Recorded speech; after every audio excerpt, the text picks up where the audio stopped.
after the game, you were speaking with Marcus Johnson about it, VJ, of just how, I mean, Giannis, man, you can't help but like the dude. Yep. You can't help but pull for the dude. He's so humble. He's so transparent. And we know the, story that he has. I mean, rags to riches doesn't even do it justice.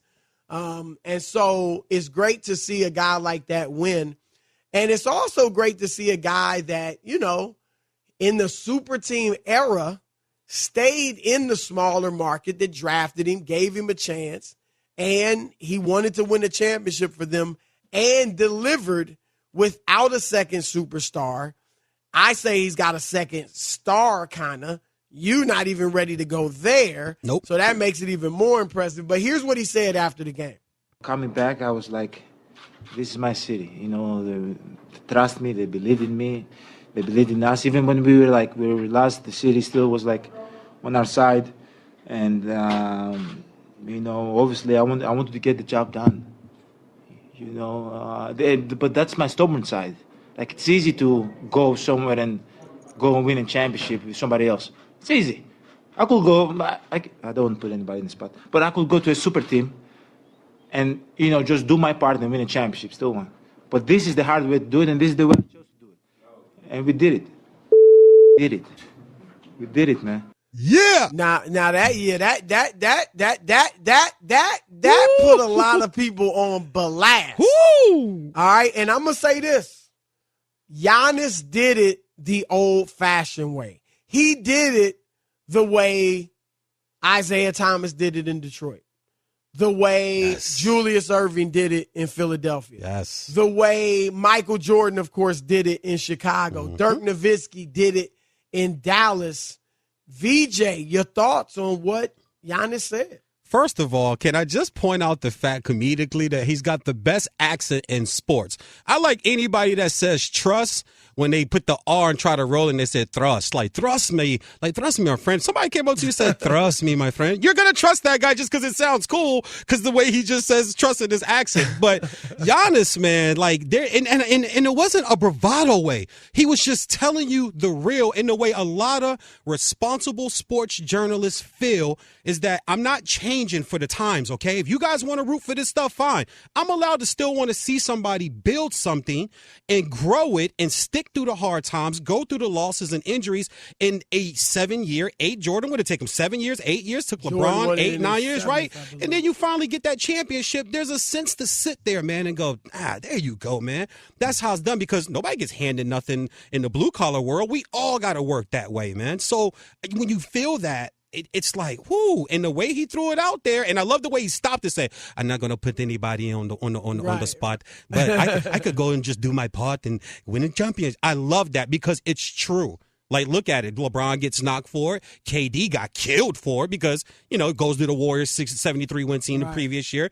But you're still going to have the people that defend it. Giannis is like that symbol that he's the face that the league needs right now because we got to get back to that, Chris, in my opinion. We got to get back to, okay, it's going to take you a minute, man, but trust me, it's going to make the league better overall than watching the same two teams in the finals 4 straight years.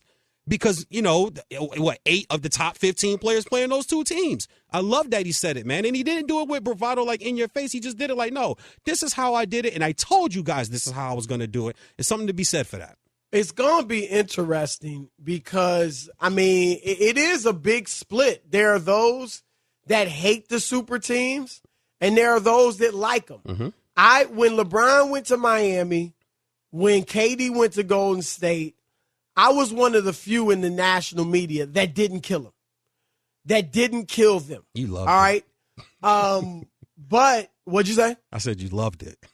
No, I wouldn't say I loved it. I was just indifferent to it, but I was like, yo, I understood the pressure that they felt to win the championship. Mm-hmm. But I did feel, and I said this at the time, I felt LeBron sold himself short because I think he could have won in Cleveland. He could have led that team without other stars in Cleveland to the championship. Now, maybe he couldn't have. That, we'll never know. Mm-hmm. But I thought he could have. But I'll say this, even though, Kevin Durant gets the credit for his rings, and that's the thing. One of the reasons I didn't kill Durant is because I watched the way people responded to LeBron. And they crushed him when he went to Miami. And then when he won, everybody was giving him praise. Everybody. Yep. All the people that crushed him were praising him. And I said, you know what? When Durant went, I was like, I'm not going to be a hypocrite. I'm not going to be on here killing Kevin Durant when he goes to Golden State. And I said this on SportsCenter.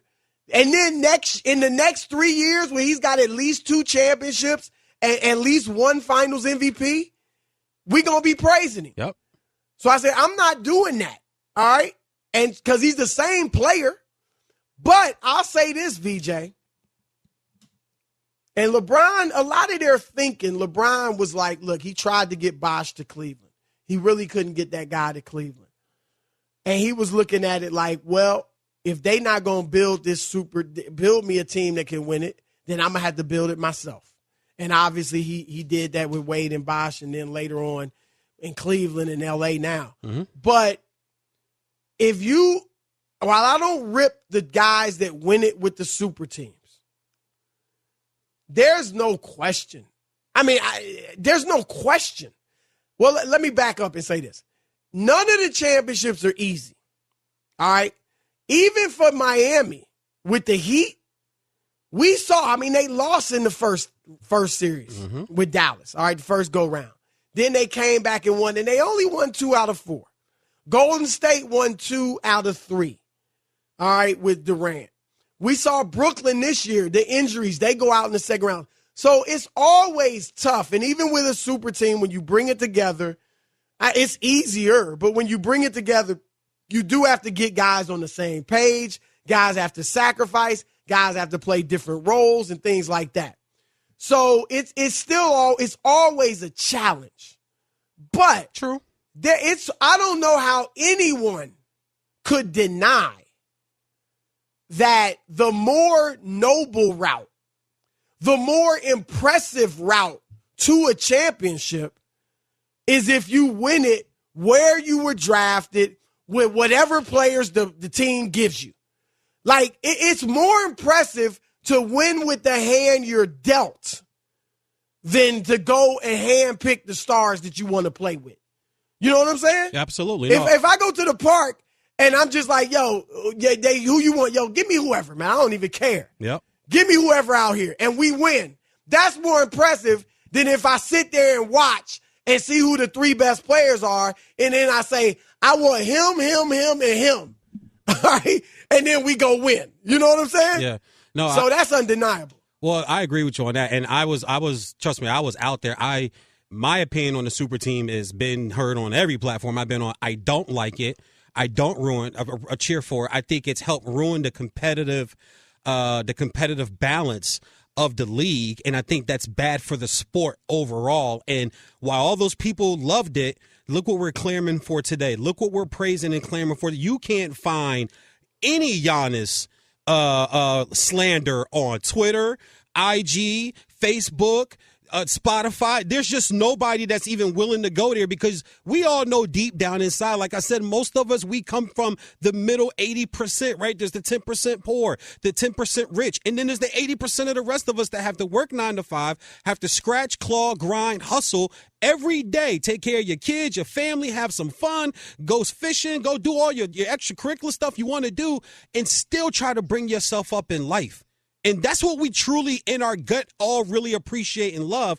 But we get blinded by other things because in the sports, broadcast world, there's people that have praised it and they make different excuses and examples why all of a sudden now Chris Bosh isn't that great. Or, well, Kevin Love was alive. But no, it's still Kevin Love. It's still Chris Bosh. It's still Durant playing with Steph Curry. Like, people started to knock Steph Curry down, the greatest shooter this game's ever seen, to either elevate Durant, or then there was other ways to say, well, he's playing with Steph Curry to diminish Durant. So it's worked in that facet where I thought it ruined the competitive balance of the league, so I don't like it. I like this. But here's the thing, I like this a lot more. Did it? I like this feeling. I feel you. A lot more. Because in the 90s when Jordan played, it was like everybody had their team. Ewing had the Knicks. Yep. Barkley had the Suns. Malone and Stockton had the Jazz. Olajuwon had the Rockets. David Robinson had the Spurs. Jordan, of course, had the Bulls. Shaq Reggie Miller had the Orlando, Pacers. yeah. And it was like, yo, Let's see who the big dog really is. Peyton in Seattle. Yep. But here's what I got to throw at you, though. You say it ruined the competitive balance of the league, and maybe people don't like it as much. But here's the history, though, VJ. In the 70s, we had more parity than ever. 8 teams won championships in the 10 years of the 1970s. Okay. Think about that. 8 teams. All right. All right. And that was the worst decade for NBA basketball ever in terms of popularity. That's when everything was on tape delay and all that. And then in the 80s, which was the golden era, brought the league back, you have 5 teams total that not won it, that made the finals. Only 5. And then in the 90s, it was the Bulls and it was the Rockets, right? Yep. And then you had the Shaq Kobe three-peat. Like, the fans, it seems like people like the dynasties. And the only difference, and it's a big difference, but it's really the only difference between the super teams of today and the super teams of the 80s, because the Celtics were a super team, the Lakers were a super team with Showtime. The only difference is that these teams today are player generated. They're players looking at each other, yo, let's team up because we will be the bomb. Nobody would be able to beat us. And I get that. That's a difference, you know? But in the 80s, they still had super teams. See, I don't. The era they really didn't have super teams was the 90s. And that's why some people say, well, Jordan, who'd he beat? Well, who'd he have? Scottie Pippen came out of freaking Central Arkansas. Yeah. So you won with, it was like, yo, I got my dogs, you got your dogs, you supposed to be the man, I'm supposed to be the man. Let's strap it up, lace them up, and see who's the baddest. Yeah, right. I don't agree, though, that those were super teams. And I think that, once again, that was another narrative that was created out of these super teams because we had to find a way today, right, to knock down the 80s and the 90s. Magic, Kareem, and Worthy wasn't a super team? No, I don't. Once again, by the time Magic got there, first of all, Kareem was hurt like that first year in the finals. We already know that story. One game. But if you really go through, once Magic kind of took that team over, Kareem, there was a span, I believe, after 86 or 80, I'm not sure, maybe 85, 86. Kareem didn't even average 10 rebounds a game. Kareem wasn't that same player he was. But he was still giving you 23 points. But he still wasn't that player he was in the 60s and the 70s. Okay, so by the time that run really started, I know the name. No. I know he was the MVP of the league the first year they won it. I know in 1980. That's 80, but I'm talking 4 or 5 years later. That's a 4 or 5 year difference. Well, the second half of Showtime, they also won it in 82. Okay. And Kareem was still great. Now, he was older. I'll give you that. He was diminishing. And then over the second half of the run, he was a great scorer because he still had the sky hook, but he wasn't rebounding. He giving you 6-7 boards a game. But once again, I still don't think that was what we look at today as a super team. That Laker team might be an anomaly, but if you do go look at the Bulls and some of the other teams, especially like during the 90s, those weren't no, super. The 90s didn't have super teams. Those weren't super teams. That Pistons team, that wasn't a super team. You talk about a guy you talk about Giannis taking what he's got. Like, people need to really go back and look at that Bad Boys team that gets so disrespected. And yes, I'm being a Piston homer right now, and they say the first step to recovery is admitting it, right? Fine, I'm being a Piston homer right now. But go look at what they really gave Isaiah to start with and how they got guys that nobody really wanted. Nah, he built it like Jordan. Yeah, he built that thing like from the scratch. So But you don't think the Celtics was a super team either? No, I don't. They had 3 top 50 players of all time. I know that, and that's just another number once again, Chris, that we can throw at it. But it's an official number. This is official stuff, though. This ain't just some one radio broadcaster saying it. I get it, but I also think that people say, women and men lie, numbers don't. But I also got to back into that. Numbers don't always tell the entire truth either. So I just can't live just off the number. You're right. Okay, 3 top 50 players, but if they redid that list right now, would those 3 guys still make that top 50 list? It's 25 years later. Okay, all right, though. So now the next list they do will I don't know this for a fact, they'll probably do a top 75. Okay. Is what they should, and that would be next year. So we'll see. I don't know if they'll do it or not. That would be cool, though. But yeah, I guess but yeah, some of them would drop off, but some, that's one of Isaiah's claims to fame, is that he beat Magic, Michael, and Larry Bird without another top 50 teammate. Yeah. So that's just a number two. So I'm just saying, like, it works both ways.